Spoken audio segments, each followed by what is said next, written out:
I like to say all praises be to the Most High, Yahweh, and His Son, Yahweh Shai, whom you ignorantly call Jesus Christ. This is a great lesson. It's from a very well-respected elder and brother, um, brother and elder Malcolm from the Great Millstone Camp, and also brother Ratazawanzia from Great Millstone. So I think they did an excellent piece on this. It's great work, and I want to make something clear. Anybody that's doing the work is my brother, Matthew 12 and 50. And my brother is also a blood according to the flesh, Romans 9, 4 through 7, and also Deuteronomy chapter 15 and 12. Okay, and that's keeping these commandments and doing the work. Okay, so I'm going to let Elder Malcolm pretty much lead the narrative on this. It's a very important documentary. And so without further ado, first of all, I want to give all praises to the Most High. And I want to give a shout out and show respect and honor to all the brothers and sisters and elders that are pushing this truth throughout the four corners of the earth. So I'm going to let the video play, and then I'll add in a few scriptures where I think would help add to the presentation. All right. You can see the images in the background. Let me turn the sound down a little bit. All right. Yeah, and this is not my music. This is not my video. This is a video called "The Moors in Europe: Rise of the Dark Knights," and I'm only using it to prove a point. All right.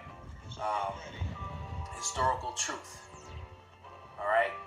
And for no other reason. I'm not profiting from this or in any way whatsoever. You know, unless, edifying it said we're supposed to feed the sheep, and that's exactly what I'm doing. All right. Let's even give you the names of some of the characters and where these people and who they are and where they are. So these images are images of so-called black people that was all over Europe, which is undeniable evidence, proof, factual, undeniable evidence of their presence in Europe during medieval time in the Dark Ages. All right, and many of them proving that they were in positions of rulership. All right. So no matter what the Edomite says, the evidence is overwhelming against them in this fact. All right. You can't deny the facts. Okay. So I'm gonna grab a scripture. This is Psalms 18 and 30, and it says, "As for power, his way is perfect. The word of Yahweh is tried. He is a buckler to all those that trust in him." The word of the Lord is a shield, man. And it's a shield from the evils of Esau. It's also a shield from their lies. As you can see the man on the screen, that's evidence of royalty and wealth. All right? The so-called Negroes who were, and many of the Moors who are also so-called Negroes who were all Israelites. All right? The only difference between them is that the Moors had accepted Islam and the Israelites clung to the Bible. All right? And they would call themselves Christians at the time. Read Acts 13 and 1. Okay? But Esau changed everything and they hid the truth. All right? They iconoclasm, they revised, things, they changed things. And they even changed the word of the Most High God, the definitions. We're going to cover all that. So let's go to Revelation 20 and 18, and it reads, "For I testify unto every man that heareth the words of the prophecy of this book, if any man shall add unto these, God shall add unto him the plagues that are written in this book." Look at how many Edomites are dying from opioids and suicide and all the different diseases that are happening that they can't explain. All those women that died from drinking water a couple years back. All the children with these flu-like symptoms that's turning into them being paralyzed. The outbreak of measles among the Amalekites. both in the land of Israel and in their areas in Brooklyn where they dwell. All right. And I love the way the evidence against them is just rolling across the screen nonstop. And this is Revelation 22 and 19. If any man shall take away from the words of the book of this prophecy, God shall take away his part out of the book of life and out of the holy city from the things which are written in the book. All right. So we asked ourselves the question: How did Esau do this evil? Well, with revisions, the changing of books, these icons. When you look at these icons, all the dark images were taken off of them, and you just see the images without the color. Okay, but these are all the originals, the coats of arms of the families of Europe, of the noble and the ruling families of Europe. And this is the evidence presented. And you're still going to have some Edomite write some stupid comment. The Moor of Scotland. All right. Matter of fact, there's been, I remember reading about the black hordes of Scotland. You know, these were the families of King James they were talking about. They'll call them the swarthy or the dusky hordes of Scotland, man. All right. But yeah, with revisions, iconoclasm, newspeak, racist theories pushed as truth, like the Hamitic theory, Darwinism. You know, where they took Caucasoid, Mongoloid, and Negroid and tried to match it up to Shem, Japheth, and Ham. Okay, this is what Esau was doing, man. All right, the letter J to keep the name hidden. All right, so let's grab another quick scripture. Then I'm gonna get. Okay, I want to share a scripture right here, and for those of you all that are new, let me go into who Esau Edom is. First of all, there's no such thing as a white man. Okay, all right. Esau is different shades of red, and in the book of Genesis, chapter 25, verses 21 through 27, describes that Esau was the firstborn, and the first came out red, all over like a hairy garment. All you have to do is Google red babies, and you'll see clearly who Esau Edom is. But I want to go into the book of, for sake of edification, I want to go into the book of Malachi, chapter 1. And I'm going to start reading at verse 2. Malachi 1 and 2. And this is what the Most High is saying against Esau. And I hated Esau, and laid his mountains and his heritage waste for the dragons of the wilderness. You can also read this in Romans 9:13 through 17. Verse 4. Whereas Edom say, we are impoverished, but we will return and build the desolate places. Thus saith Yahweh of hosts, they shall build, but I will throw down. And you know he's a man of color saying, but I will throw down. That's how we talk. And they shall call them the border of wickedness. This is very key, because if you read the book of Job, you're not going to understand who the Most High is talking about when he's referring to the wicked. So all throughout the book of Job and Psalms, you're not going to understand that level of this Bible unless you know Malachi 1 through 4. The people against whom Yahushua has indignation with forever. Indignation is of righteous hatred. Okay, this is not being taught in these fake pagan churches. All right, and I'm going to go to another scripture, and then I'm going to let Elder Malcolm finish the narrative, which is a very, very excellent lesson. So I want to go to the book of Psalms, chapter 58, verse 3. The wicked, see, now you know who the wicked is, Esau Edom, whom you ignorantly call the white man. Verse 3, the wicked are estranged from the womb.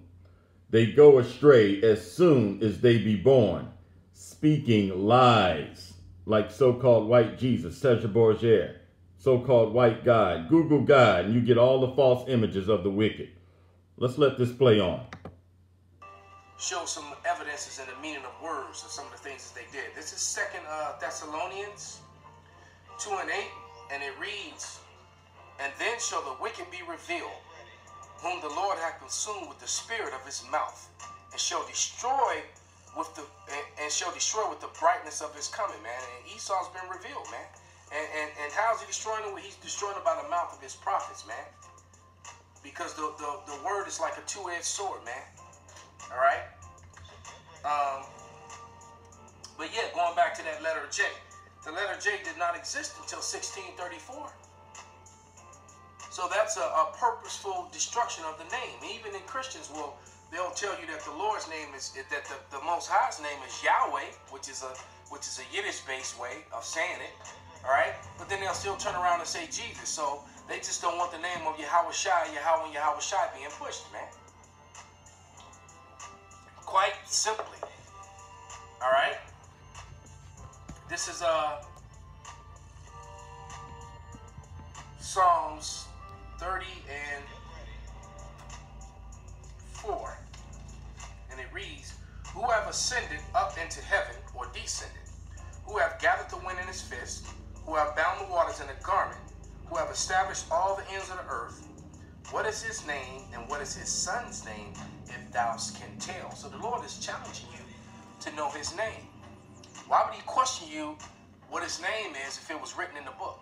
Because it is written in the Bible, but it's written in code. It's written in the pure Hebrew. When you look it up in the blue letter, all right. When you go to the Greek, to the New Testament, it doesn't say Jesus, but Christians, you wacky tacky Christians, aren't taught this truth, man. All right. And like I said, this art and these images, man, are unrefutable truth, factual truths, all right, of dark melanated people who were the ruling class people, all right. And you can see him; he's kind of light skinned with the fro, because his mother more than likely was an Edomite, all right. Because the Jake were the ruling class people, man. And the Edomites were serfs when they started coming down out of the Caucasus Mountains, because you think about it, man, that when the plague started taking Jake out and killing them off, that's how Esau came back into power. All right.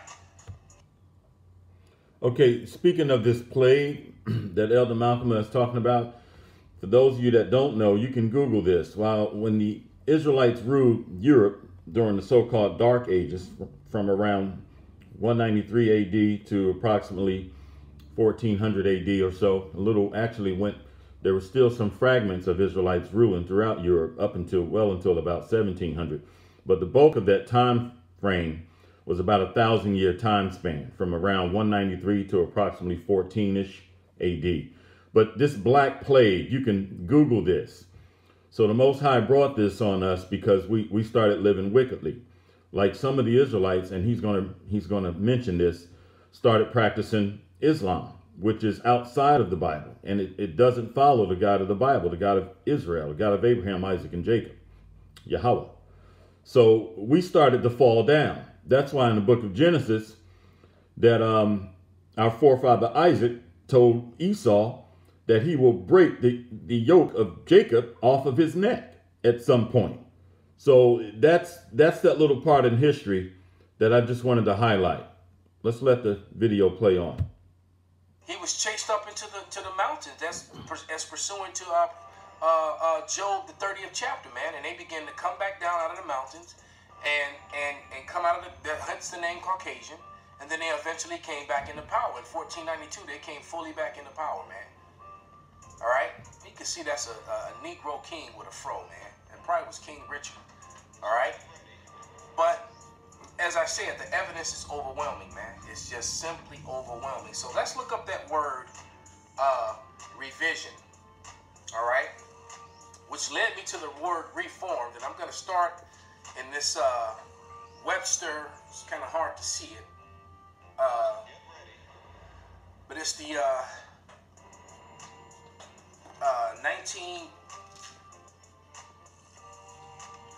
Roget's Thesaurus, 1931. All right, copyrighted 1931. All right, and it's a thesaurus. You know, the thesaurus gives you synonyms. So I looked up the word reform, and these are the words that came up: remodel, reclaim. That stood out to me when you think about the Renaissance. They were reclaiming, regeneration, and then they got, that means improvement. So it wasn't. So they try to, instead of telling what the word really means, they put improvement on there. So instead of trying to use these artifacts, they decided to improve it by putting up Edomite images. You see? All right? Recast. All right? Reshape. All right? So they recasted it, reshaped it. So when they show their movies, when they show their books and all their drawings, they were drawing all the people of Europe and have brainwashed the world to think that the Edomites that live in Europe now are the original inhabitants and they've always been there. But I've got plenty of books and I've done plenty of sit-downs where you know, reading the information that were put up by Edomite scientists of the people that they found in graves all through the land when they were there. People like this one right here, you know, like the one we're looking at now. These images and the appearance of them. You all right? So now I'm going into the Winston Simplified Dictionary Encyclopedic Edition 1933. All right? And I'm looking up the word now. What's my first? Revise. So let's read it. And it reads,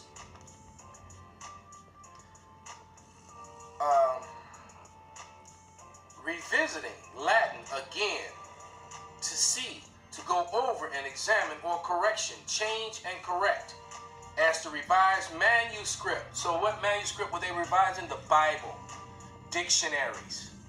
That's why you want to get truth out of dictionaries, encyclopedias, you have to get the really old ones. The new ones are all been revised. I mean, they've been changed to fit the narrative. Okay? Reform, to review or revision. Print, a proof containing corrections made in form of proof. So how you going to correct what you're looking at on the screen? How you going to read what?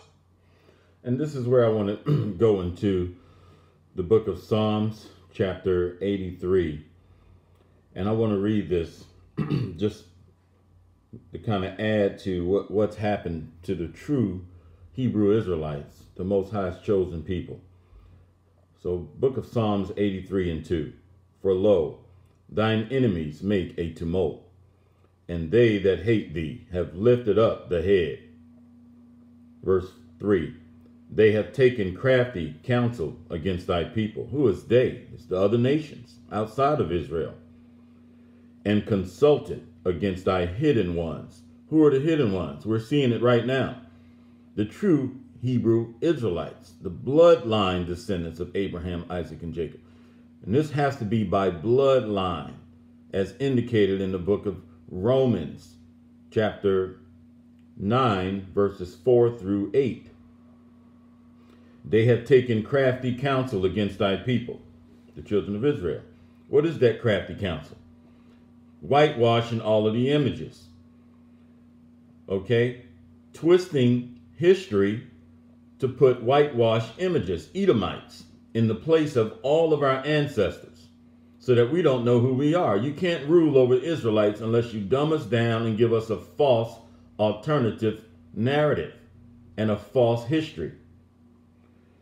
And consulted against thy hidden ones. Verse 4, they have said, come, and let us cut them off from being a nation. So what are we doing? We're calling ourselves African American. That's retarded. Okay? We can't be named after an Italian conqueror, Leo Scipius Africanus, who took us down during the second Hellenist War. Okay? He took down Hannibal. All right? And then America is named after Amerigo Vespucci. So how are you going to call yourself, your national identity, after two continents and after two Edomites, or so-called Europeans? Okay? That doesn't even make sense. All right? Verse 5. They have consulted together with one consent. They are confederate against thee. Hence you have United Nations. And who's at the top of the list? Verse 6. The tabernacles of Edom, the so-called white man, and the Ishmaelites, the Arabs, and primarily Saudi Arabia, and of Moab, whom we call Chinese today. And I'm going to go into the book of Genesis, chapter 27, and verse 40. And this is where Esau took us down and broke the yoke off his neck, as our forefather Isaac had prophesied. And by thy sword, this is what Esau has lived by, the sword. Bloodshed, warfare, violence, destruction. That's what the sword means. Shalt thou live, and shalt serve thy brother. He served us during the Dark Ages for about 1,000 years. And it shall come to pass, when thou shalt have the dominion. So Esau took us down. And thou shalt break his yoke from off thy neck. And that's how Edom started to come out of the Caucasus Mountains, out of the caves, and begin to establish a stronghold and rulership and dominion, while we were at a weakened state and had been devastated by the Black Plague in Europe, where millions of us perished. What you do is you take it, they would throw chemicals on paintings, or they would completely destroy them, or try to knock the noses and the lips off of certain statues. When you go back to that first image of Saint Maurice in Germany in the 13th century, which is actually, I believe, is older than that. They just put that 13th century on it, but they would, try to destroy and hide these images, man. But the Lord left so many of them there, they couldn't even get to them all. That's Psalms 85 and 11, I believe. Psalms 85 and 11. Let's go read that.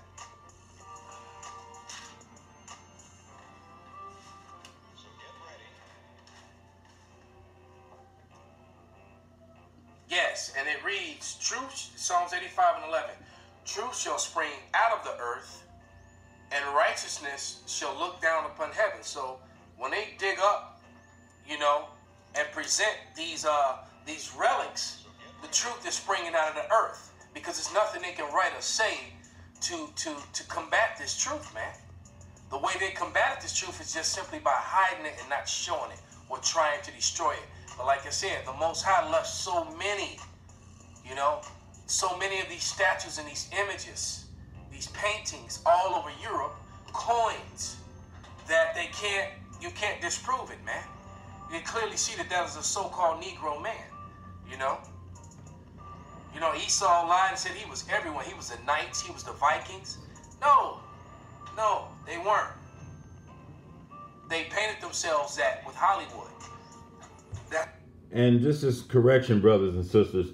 When you look up when Esau took dominion, it was when a Roman general named Scipio Africanus defeated Hannibal at the Battle of Zama during the Second Punic War. And so we were called Carthaginians, which a lot of the Carthaginians were bloodline Israelites, led by Hannibal.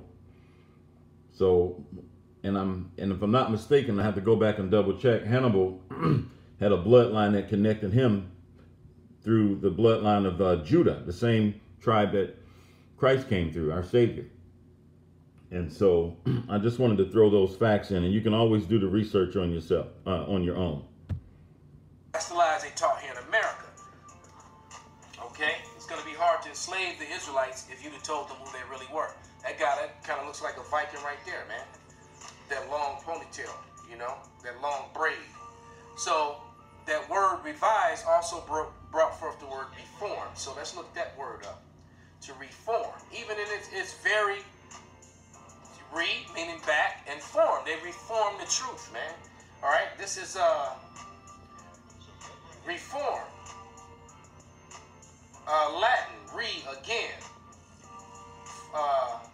To form, to change into another and a better form. As Gregory reformed the calendar. All right? And does the scriptures not say that they would change the times? That Esau would not change the times and day. That's what they did, man. all right, to make better by removal of faults or abuses as a reformed courts, to correct or put an end to. They put an end to the truth of Israel, as you see on the screen, and put their truth up. All right, that they were the knights, they were the holy people. They're the Anglo-Saxons. All a lie. It's all a lie.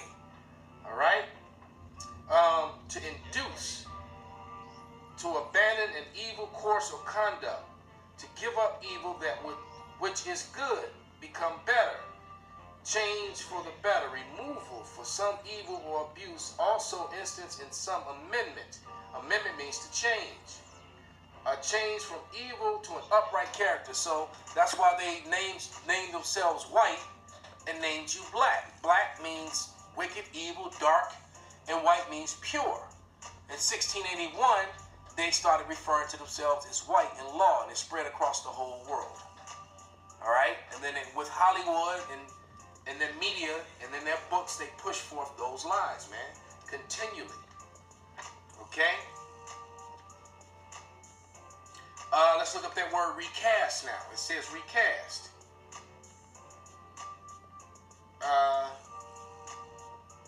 You see Martin Lawrence there? So this is a Hollywood mockery because they know the truth, the elites that are behind Hollywood. And Hollywood comes from the ancient Druids. It's a wood that they use to cast spells on people. So they know the truth, but they dumb down the masses. That's why this movie, The Black Knight with Martin Lawrence, that's a mockery. And they laughed and joked when they took us down, you see. So it's all mockery to them because they know the truth. So they put it right in front of the ignorant and make movies out of it. Because most of us don't read or study and most of us don't care. We're just trying to figure out, the next pair of Jordans that we're going to buy or, Starbucks coffee. We're not thinking about what happened to us as a people and how did we get in this low-level condition that we're in. We got a lot of happy coons walking around, shucking and jiving, showing all their teeth, and hating on their own people. But they'll bow down to massa, though, at the voting booths. Let's let this play on. It says recast, to plan or lay out anew, to mold or cast again, to compute again. So Esau just sought to change the truth into a truth that better suited his Edomite superiority, his red superiority. All right? And through the power of Yahweh Bashim Shai, he has been revealed, he has been destroyed. So with that, I hope this was an edifying, that right there, lesson. Right? And all praises, glory, and honor be unto Yahweh Bashim Shai, Bashim Wakakwadash, Wa Abad Babal.